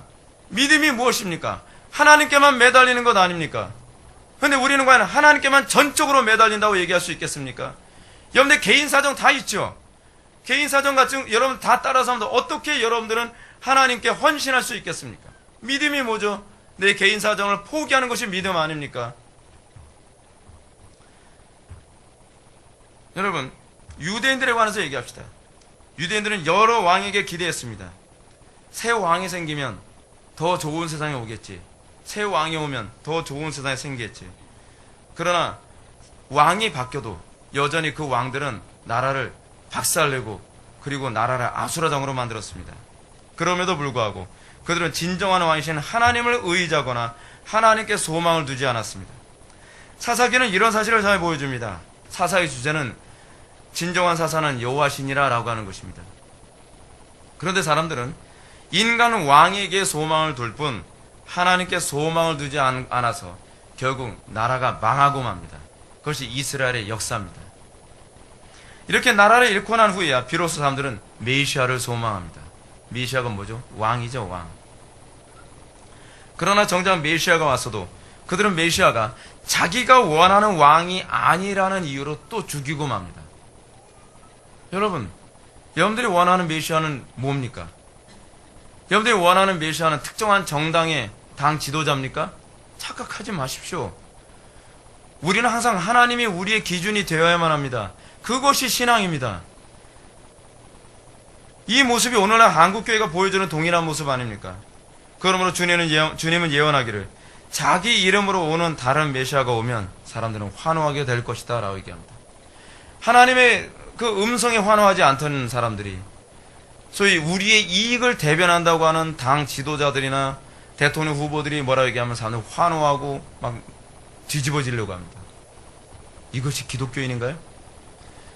주의 이름 때문에 한 번도 언성 한 번 높이지 않고 다투지도 않던 사람이 자기가 지지하는 정당에 대해서 부정적으로 얘기한다고 하면 목소리를 높이고 역사를 잡고 교회 안에서 싸울 수 있는 준비가 되는 것이 과연 신앙인가요? 한국교회에서 비일비재하게 일어나는 일들입니다. 진리 문제 가지고선 그래봐요. 진리 문제 가지고. 이제 말씀을 정리하겠습니다. 사랑하는 성도 여러분, 저는 지금처럼 나라가 혼란과 어려움에 흔들리고 있을 때 성도들이 옷을 찢고 죄를 뒤집었으며 금식해도 시원치 않은 때라고 생각합니다. 여러분, 그 바쁜 와중에서도요, 저 광화문 광장의 사람들은 자기를 내팽개치고 촛불 들고 있습니다. 그 사람들이 잘했다 못했다 저는 지금 그 얘기하고 싶지 않습니다. 그 사람들은 예수 안 믿는 사람들이니까요. 근데 적어도 우리는 그 사람들만의 열심이 있나요? 그 먼데 사람들은 촛불 들고 거기까지 가요. 전 존경스러워요. 우리는 그 정도의 열심이 있냔 말이에요. 여러분, 지금은요, 기도하지 않으면 위기를 극복할 수가 없습니다. 위기를 극복하면 우리에게 기회가 되겠지만 기도하지 않고 위기를 넘어서지 않으면 우리에게 멸망이 오고 말 것입니다. 이런 상황에서 우리는 어떤 태도를 견제해야 되겠습니까? 모든 일을 뒤로 미루고 오로지 기도에만 전념해야 되는 건 아니겠습니까? 이게 금식의 정신이 이게 금식의 정신. 밥 먹는 시간도 아까워서 하나님께 그 시간을 바치고 하나님께 정신을 모든 걸 하나님께 쏟겠다는 정신이 금식하는 거 아닙니까? 밥을 굶으라고 금식이 아니에요. 내가 하나님께 모든 걸 하나님께 집중하겠다는 그런 고백이 금식이란 말이죠. 근데 우리는 금식만 하면서 우리는 하나님께 헌신하지 않습니다. 여러분, 제발 평생 후회하지 않을 행동을 하지 않았으면 좋겠습니다. 얼마 가지 않으면 새로운 대통령이 세워질지도 모르겠습니다. 남은 기간 동안 이 나라에 복이 될 만한 대통령이 세워지게 해달라고 기도하시길 바랍니다. 우리가 평안한 가운데 신앙생활할 수 있는 대통령이 세워지게 해달라고 기도하십시오. 만약에 우리가 정말 우리의 신앙을 억압하고 동성 결혼을 합법화하며 그리고 강단에서 동성애에 대해서 죄라고 얘기하게 되면 몇 천만 원씩 벌금을 물리는 법이 통과되어야 된다 할지라도 우리는 할 말이 없을 겁니다. 우리는 그때 기도하지 않았습니다. 우리는 그때 하나님께 호소하지 않았습니다. 우리는 그때 나의 게으름을 다른 말로 핑계를 댔고 여러 가지 이유로 우리는 기회를 스스로 버렸습니다. 어떻게 하실 겁니까? 그럴 때 여러분은 도망가겠습니까? 이민을 가겠습니까? 목사님 저는 어떻게 해야 될까요? 우리는 과연 어떻게 해야 될까요? 목사가 강단에서 동성애가 죄라고 몇 번만 얘기하면 감옥에 가둘 겁니다. 그럼 그 기간 동안 여러분들은 신앙생활을 어떻게 하겠습니까? 제가 그에 대해서 얘기를 하지 말아야 될까요? 어느 날 여러분들의 자녀가 동성을 배우자로 데리고 옵니다. 어떻게 할 겁니까? 후회하겠습니까? 지금 땀 흘려서 조금만 기도하면 될 걸 가지고서 그땐 피눈물을 흘리며 기도해도 해결되지 않는 상황을 여러분들은 맞이하겠습니까? 왜 이렇게 미련하고 왜 이렇게 어리석습니까? 지금 미국은 트럼프가 대통령이 됐습니다. 지금 미국은요, 기독교인들이 다 이것에 하나가 됐습니다. 신앙의 자유. 트럼프가 어떤 사람이나 힐러리가 어떤 사람이나 그걸 떠나서 우리의 신앙의 자유를 보존해 줄 수 있는 사람이, 보장해 줄 수 있는 사람이 누구냐에 모든 기독교인들이 단합이 됐습니다. 부럽습니다. 전 굉장히 부러웠어요. 어떤 정파에 휘둘리지 않고 우리 신앙의 자유를 보장해 줄 수 있는 사람을 지지해 주는 거예요. 그들이 트럼프를 지지해 준 게 아닙니다. 그의 공약을 지지해 준 겁니다. 트럼프를 지지하진 않습니다. 그게 미국인의 도덕성입니다. 그들은 이거와 이것을 구분해서 볼 줄 아는 성숙함이 있습니다. 트럼프가 무엇을 사람들한테 약속을 했나 봅시다. 첫 번째는요, 낙태를 반대하는 판사를 지명하느냐에 관한 문제에 대해서 힐러리는 반대했습니다. 트럼프는 찬성했습니다. 그래서 낙태를 반대하는 판사를 이제 지명할 것입니다. 미국인들은 이걸 기대하고 있습니다. 두 번째로, 공립학교에서 남자가 여자 화장실을 사용하는 문제에 관해서 지지할 것이냐 지지하지 말 것이냐에 관해서 힐러리는 지지하겠다고 했고 트럼프는 반대한다라고 공약을 내세웠습니다. 이제 캘리포니아 지역부터 번져가던 남자아이들이 여자아이의 화장실 사용하는 문제는 다시 차단이 될 것입니다. 세 번째로, 성경적 종교 양심의 보호입니다. 성경적 종교의 양심을 힐러리는 반대한다고 그랬습니다. 트럼프는 찬성하겠다고 그랬습니다. 이제 미국 안에서 성경적 종교의 양심은 보호받고 이것을 해서 불법자라고 하는 개념으로 감옥에 가는 일은 이제 생기지 않게 될 것입니다. 네 번째로, 성경적이고 전통적인 결혼을 보호하겠느냐? 그때 힐러리는 반대한다라고 얘기했고 트럼프는 찬성한다고 했습니다. 이제는 동성 결혼을 하는 문제에 관해서 목사가 줄에 서지 않는다고 해서 감옥에 가거나 벌금을 맞는 일은 이제 생기지 않게 될 것입니다. 사람들이 이제 마음을 놓게 됐을 것입니다. 또 교회 언론을 제한하는 국세청의 규제 폐지, 이 문제가 굉장히 심각한 문제인데 강단에서 동성애라든지 그래서 어떤 특정한 정부에서 원치 않은 얘기를 할 경우에는 정부에서 세금으로 때려서 교회를 쑥대밭으로 만드는 법입니다. 그래서 강단에서 해야 하는 말을 할 수 없게 만든 아주 상당히 사악한 법입니다. 그것 때문에 강단에서 많은 목사님들이 해야 되는 말을 못했다고 얘기합니다. 근데 힐러리는 이 규제를 폐지하는 것에 반대한다고 얘기하고 트럼프는 찬성한다고 얘기했습니다. 이제 강단은 자유를 얻게 됐습니다. 강단에서 이제는 어떤 설교도 할 수 있게 됐습니다. 물론 미국 안에서 많은 기독교인들이 힐러리를 지지한 사람들도 있을 것입니다. 저는 그들이 신앙인이라고 절대로 보지 않습니다. 물론 그들은 이렇게 얘기할 겁니다. 저는 트럼프의 도덕성에 동의하지 않기 때문이에요. 아닙니다. 이 문제의 논점은 그 문제가 아닙니다. 신앙의 자유의 문제냐 또는 평안한 중에 우리가 신앙생활을 할 수 있느냐에 관한 문제입니다. 근데 우리는 이 문제를 개인의 도덕성의 문제를 들어가며 내 개인의 이익을 더 하나라도 챙기려고 하는 그런 태도를 견지한 것입니다. 사랑하는 성도 여러분, 우리가 살고 있는 이 시대에서요, 기독교인들이 과연 어떻게 정치에 대해서 생각을 해야 될지 분명히 해야만 합니다. 이슬람도 지금 정치계를 잡으려 합니다. 천주교도 정치계를 잡으려 합니다. 불교교도 정치계를 잡으려 합니다.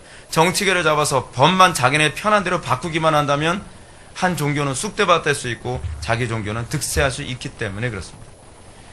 우리가 이 문제에 관해서 등한시하는 것이, 그걸 관심을 안 갖는 것이, 그것이 경건한 것은 아닙니다. 우리는 이 세상을 떠나서 신앙생활할 수 없습니다.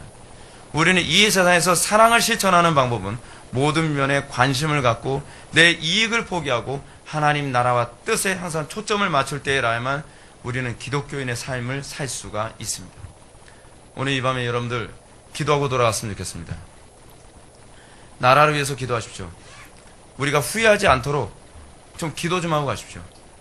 나라를 위해서 주님, 하나님께서 원하시는 대통령, 이 나라에 복이 될 수 있는 대통령이 세워질 수 있게 해주십시오. 정말 하나님을 두려워하는 사람이 대통령 됐으면 좋겠지만 우리는 모르겠습니다. 그러나 하나님, 진노 중에라도 긍휼을 베풀어 주시사 우리의 죄악됨에도 불구하고 하나님 이 땅에 우리뿐만 아니라 우리의 후손들도 신앙의 자유를 누리며 살아갈 수 있도록 그런 이 지도자가 세워질 수 있게 해달라고 하나님께 간절히 기도하는 시간을 갖도록 하셨습니다.